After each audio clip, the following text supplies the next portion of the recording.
नमस्ते दोस्तों, मैं विजय ठक्कर और आप सबका स्वागत करता हूं हमारे एक नए मंथली एनालिसिस वाले वीडियो में। अभी आज मैं अपनी फैमिली के साथ बाहर आया हूं, बट मैंने सोचा कि अपना जो वीडियो है वो बना लेता हूं, क्योंकि मार्केट में अभी जिस सिचुएशन से अभी हम लोग जा रहे हैं वो कुछ सही नहीं है। लास्ट वीक में हम लोग ने देखा कि मार्केट एक दिन छुट्टी थी हमें और फर्स्ट 3 डेज मार्केट अच्छा खासा ऊपर था, बट फ्राइडे को मार्केट में एक अच्छी खासी सेलिंग आई। और ये जो इशू है ना, ये ज्यादातर ये वॉर के रिलेटेड इशू चल रहा है। अभी हम लोग ने देखा था कि लास्ट वीक में ट्रम्प ने जो ट्वीट किया था कि भाई हमारा और ईरान का बात चल रहा है सीज फायर के लिए। उसके बाद ईरान ने ये बोला था कि अरे ऐसा कुछ तो हम लोग बात ही नहीं कर रहे हैं। उसके बाद बहुत सारे ट्वीट्स ऐसे आए थे जो ट्रम्प ने किए थे कि भाई वहां से 10 ऑयल वेसल जो है वो हमारे लिए एज अ गिफ्ट आ रहे हैं। बट ये सारी चीजें हर बार ईरान बोल रहा है कि भाई हमने ऐसा कुछ किया ही नहीं है। और कोई भी न्यूज आती है ना रिलेटेड टू वॉर, तो डायरेक्टली वो मार्केट को इम्पैक्ट करती है और यहाँ पे मार्केट की हालत खराब हो रही है। तो अभी हम लोग आज के वीडियो में ये देखने वाले हैं कि भाई कौन से इंपॉर्टेंट लेवल पे अभी हमें ध्यान देना चाहिए, कौन से सेक्टर है जिसने लास्ट वीक में और लास्ट मंथ में अगर हम बोले तो उन्होंने बहुत अच्छा परफॉर्म किया है। और आज के वीडियो में हम लोग ऐसे 3-4 स्टॉक देखेंगे जिसने मार्च मंथ में एक बहुत ही स्ट्रॉन्ग क्लोज किया है और अप्रैल मंथ में हम लोगों को उसके ऊपर ध्यान देना चाहिए। ऐसे खराब मार्केट में भी बहुत स्टॉक अभी भी ऐसे हैं जो अभी भी अच्छे हैं, तो वो हम लोग चेक करेंगे। पहले हम लोग हमारे मार्केट का एनालिसिस कर लेते हैं। तो देखो, आप लोग ये निफ्टी का मंथली टाइम फ्रेम का चार्ट देख रहे हो और यहाँ पे बात बहुत क्लियर है। मैंने भी आप लोगों को पहले भी बताया था कि 24,340 का जो ये लेवल है, ये लेवल ब्रेक होने के बाद नेक्स्ट सपोर्ट जो था वो हमारा डायरेक्ट यही था, विच इज 21,900 एंड 22,000 के आसपास आप बोल सकते हो। एक्चुअली 21,960 से 21,750, बट अभी भी हम लोग इसके ऑलमोस्ट पास है। अभी रिसेंटली जो मार्केट ने 22,800 का लो मारा था, तो ये एक बात है। अगर आप वीकली टाइम फ्रेम देखोगे तो कंटिन्यूसली मार्केट, देखो ये वीक में भी मार्केट ने एक अच्छी अटेम्प्ट की थी ऊपर जाने की, बट वापस से नीचे क्लोज हुआ। ये अभी जो लास्ट वीक है उसमें भी आप अगर देख सकते हो, मैं डेली टाइम फ्रेम में आप लोगों को दिखाता हूँ। डेली टाइम फ्रेम पे आप देख सकते हो फर्स्ट 3 दिन मार्केट ने बहुत अच्छा एक अप मूव दिया और यहाँ पे प्रीवियस स्विंग हाई को मार्केट ने ब्रेक भी किया था, विच वॉज 23,380 का, और हाई मारा था 23,465 का। बट अगेन फ्राइडे को मार्केट ने एक बहुत ही खराब क्लोज दिया है। ऑलमोस्ट 2% मार्केट नीचे क्लोज हुआ है। और अगर आप बैंक निफ्टी का चार्ट देखोगे तो बैंक निफ्टी ने भी जो अपना इंपॉर्टेंट सपोर्ट लेवल था, विच वॉज दिस 53,800 से लेके 53,600, ये लेवल को ब्रेक किया है। अभी देखो, निफ्टी के लिए हमारा सबसे जो इम्पोर्टेंट रेजिस्टेंस लेवल है वो है 23,380 से 480 का। उसके बाद नेक्स्ट रेजिस्टेंस हमारे लिए है 23,800 का। तो ये अगर आप देखोगे तो हमारे नियरेस्ट रेजिस्टेंस है। और जो सबसे इम्पोर्टेंट सपोर्ट है दैट इज 21,950 से लेके 21,750। तो ये हमारा मार्केट का व्यू है। और मैं अभी भी आपको एक चीज़ बताना चाहता हूँ कि देखो, जनरली ऐसे अनसर्टन मार्केट में है ना, आपको अपनी जो पोजीशन साइज है उसको बहुत कंट्रोल में रखनी चाहिए। एटलीस्ट आपको लिवरेज नहीं लेना चाहिए ऐसे टाइम पे, बिकॉज जैसे ज़्यादातर जो न्यूज़ होती है ना वो आती है मार्केट के बाद या फिर छुट्टी के दिन, तो वो सीधा नेक्स्ट डे गैप अप और गैप डाउन में हम लोगों को देखने मिलती है। जो हमने अगर कोई ऐसी लिवरेज ली है जो हमारे अगेंस्ट मार्केट ओपन होता है तो प्रॉब्लम क्रिएट कर सकता है। अभी लास्ट वीक अगर हम लोग देखें तो एफआईएस देखो, पहले 10,000 करोड़ बेचा, फिर 8,000, फिर जिस दिन मार्केट थोड़ा ऊपर था उस दिन उनकी कम सेलिंग थी। बट ओवरऑल इनकी जो सेलिंग है ना, अगर आप यहाँ पे देखोगे तो ये पूरे मार्च महीने में एफआईएस लोगों की सेलिंग है। अगर हम लोग पूरा मंथ की बात करें तो 1 लाख करोड़ से भी ज्यादा एफआईएस ने सेलिंग की है। अगर हम लोग डॉलर इंडेक्स की बात करें तो वो 100 के आसपास ट्रेड कर रहा है। इंडिया विक्स की अगर बात करें तो वो अभी 26 के पास ट्रेड कर रहा है। मैं आप लोगों को एक बार इंडिया विक्स का चार्ट दिखाता हूँ और उसमें मुझे आप लोगों को कुछ एक चीज़ बतानी है। आप एक चीज़ जब भी इंडिया विक्स को देखते हो ना तो याद रखना, इंडिया विक्स जब भी 30 के ऊपर जाता है ना, तो वो एक बहुत ही बड़ा सीरियस कंसर्न हो जाता है। जनरली ऐसा मैंने नोटिस किया है कि जब भी इंडिया विक्स 30 के ऊपर गया है, मार्केट एक बेयर मोड में आता है और मार्केट में अच्छा करेक्शन हम लोगों को देखने मिलता है। और अभी इंडिया विक्स 26 के आसपास ट्रेड कर रहा है। ये था हमारा इंडिया विक्स। और एफआईएस की मैंने बात कर ली। जो क्रूड ऑयल है वो ऑलमोस्ट $100 के ऊपर $106 के आसपास ट्रेड कर रहा है।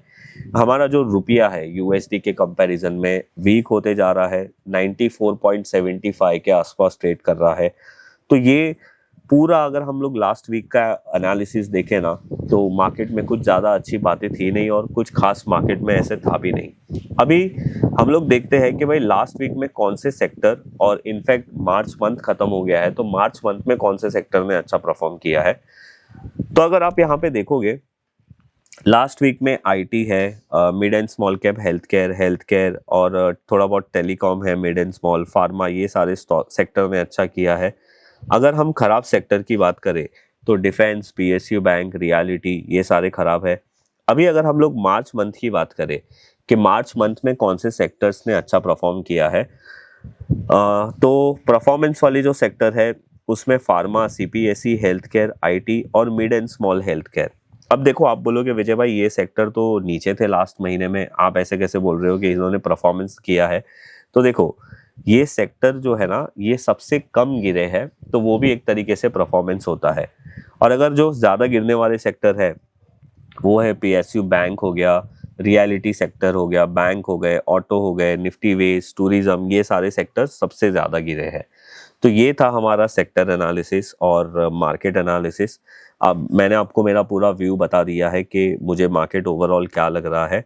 एंड खैर, मैंने आपको जो बताया वो चीज़ पे ध्यान देना। जनरली खराब मार्केट में पोजीशंस पे हमारी ज़्यादा फोकस होना चाहिए, और अगर वहाँ पे हमने गलती की तो ऑब्वियसली ज़्यादा प्रॉब्लम हम लोगों को वहाँ पे ही होता है। अभी है ना, मैं आज आप लोगों के साथ कुछ ऐसे स्टॉक शेयर करने वाला हूँ जिन्होंने मार्च मंथ में एक अच्छी स्ट्रॉन्ग क्लोजिंग दी है, और हम लोगों को अप्रैल मंथ में उनके ऊपर फोकस करना चाहिए।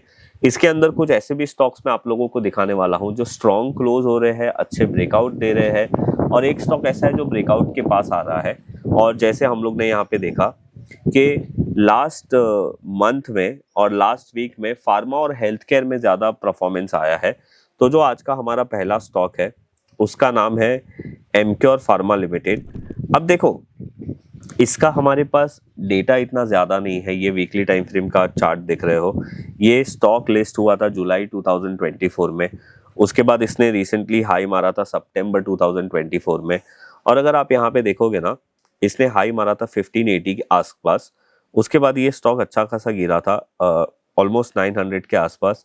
इसने फर्स्ट अटेम्प्ट यहाँ पे किया 1600 पे, बट ब्रेक नहीं हुआ। जनवरी मंथ में वापस से इसने यहाँ पे रिवर्सल करके अभी ये वीक में अगर आप देखोगे तो एक स्ट्रॉन्ग प्राइस कैंडल के साथ इसने एक अच्छा ब्रेकआउट दिया है। तो ये एक पॉजिटिव ब्रेकआउट है। अगर ये स्टॉक ने अपने ब्रेकआउट कैंडल का लो विच इज 1440 ये ब्रेक कर दिया तो ये खराब हो जाएगा। और अगर आप इसकी अपसाइड रेंज कैलकुलेट करना चाहते हो तो आप इसकी रेंज निकाल के ब्रेकआउट के बाद ऐड कर सकते हो। तो आप लोगों को यहाँ पे देखने मिलेगा कि अपसाइड में ये ऑलमोस्ट 2200 तक ये स्टॉक जा सकता है। तो देखो, यहाँ पे क्या चीज़ आप लोगों को देखनी चाहिए, एक तो फार्मा सेक्टर अच्छा है, उसके बाद ये स्टॉक भी फार्मा सेक्टर के मतलब रिलेटेड है, तो इसने भी ब्रेकआउट दिया है। दूसरा एक जो स्टॉक है उसका नाम है लुपिन। अब देखो, लुपिन का चार्ट है ना, मुझे बड़ा इंटरेस्टिंग लग रहा है। अगर आप यहाँ पे ध्यान से देखोगे तो लुपिन का जो ऑल टाइम हाई था वो 2015 में बना था, और वो बना था 2100 और 2120 के आसपास यहाँ पे। उसके बाद ये स्टॉक अगेन बहुत अच्छा खासा नीचे गिर गया था, बट वापस ये स्टॉक ने ब्रेकआउट किया था। और वो टाइम पे इसका जो ब्रेकआउट है वो ऑलमोस्ट आप बोल सकते हो कि यहाँ पे इसका ब्रेकआउट फेल हो गया था। बट अगेन ये स्टॉक अपने प्रीवियस ब्रेकआउट फेलियर के हाई को ब्रेक करने आ रहा है विच इज 2400। तो अगर ये ब्रेक करता है तो अगर आप यहाँ पे एक ऐसी ट्रेंड लाइन लगाते हो ना, तो आप लोग यहाँ पे देख सकते हो कि ये अपनी एक बहुत ही लॉन्ग टर्म की ट्रेंड लाइन जो 2015 से है वो ब्रेक कर सकता है। तो अभी तक इसने ब्रेकआउट किया नहीं है, ये आपकी वॉच लिस्ट में होना चाहिए अप्रैल मंथ के लिए। अगर ये ब्रेकआउट करेगा तो अच्छा रहेगा। और एक जो स्टॉक है वो मैंने आप लोगों को लास्ट वीडियो में भी बताया था विच इज एथर एनर्जी। ये आप इसके ऊपर वॉच रख सकते हो। ये स्टॉक अगर आप मंथली टाइम फ्रेम में देखोगे तो एक फ्लैग एंड पोल करके पैटर्न है, आप यहाँ पे देख सकते हो, उसके हिसाब से ये स्टॉक ने ब्रेक किया है। इसके ऊपर लास्ट वीडियो में हमने पूरा डिटेल में एनालिसिस बताया था, तो आप वो देख लेना। और उसके अलावा भी मेरे वॉच लिस्ट में अप्रैल मंथ के लिए पेटीएम है, ये भी अपने बहुत ही स्ट्रॉन्ग ब्रेकआउट पॉइंट के बाद वहाँ पे वापस से सपोर्ट ले रहा है। उसके अलावा अगर आप व्हील्स इंडिया के चार्ट को देखोगे तो इसने भी, अगर आप देखोगे, ऐसे मार्च मंथ में मार्केट इतना खराब था बट इसने मार्च मंथ में बहुत ही स्ट्रॉन्ग क्लोज दिया है, तो ये भी एक स्टॉक अच्छा है। उसके बाद अगेन आरबीएल बैंक भी अच्छा है। और अगर आप ओएफएसएस देखोगे तो ये एक आईटी स्टॉक है, बट ये भी अगर आपको रीटेस्ट का कॉन्सेप्ट पता है तो इसने जो ब्रेकआउट किया था वो 5500 के आसपास किया था, वापस से ये स्टॉक वहाँ पे आया है, तो आप इसको भी अपनी वॉच लिस्ट में रख सकते हो। और इन द लास्ट आप कैनरा बैंक को भी अपनी वॉच लिस्ट में रख सकते हो। तो ये सारे स्टॉक है जो अप्रैल मंथ में मुझे बहुत ही ऐसे लग रहे हैं कि वीक मार्केट में भी ये सारे स्टॉक्स ने बहुत अच्छा स्ट्रॉन्ग, या तो स्ट्रॉन्ग क्लोज दिया है जैसे इथर ने दिया है, इथर एनर्जी ने और लुपिन जैसे स्टॉक ने, या तो फिर ये स्टॉक अपने वापस से मेजर सपोर्ट लेवल के पास वापस आ रहे हैं, तो आप इनके ऊपर ध्यान रख सकते हो। ऐसे ही लॉन्ग टर्म ब्रेकआउट्स के बारे में और मल्टी ईयर ब्रेकआउट्स के बारे में अगर आप लोगों को ज़्यादा सीखना है तो आप मेरा कोर्स बाय कर सकते हो, उसकी लिंक मैं नीचे डिस्क्रिप्शन में दे दूंगा। और अगर आपको हमारी SEBI registered research analyst service के बारे में जानना है तो उसकी भी लिंक मैं नीचे डिस्क्रिप्शन में दे दूंगा, आप वहाँ पे जाके चेक कर सकते हो।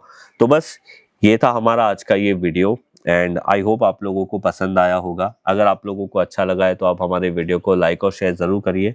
अगर आप हमारे चैनल पर नए हो तो हमारे चैनल को सब्सक्राइब ज़रूर करिए। मैं मिलूंगा आप लोगों को ऐसे ही कोई नेक्स्ट वीडियो में, तब तक के लिए बाय बाय।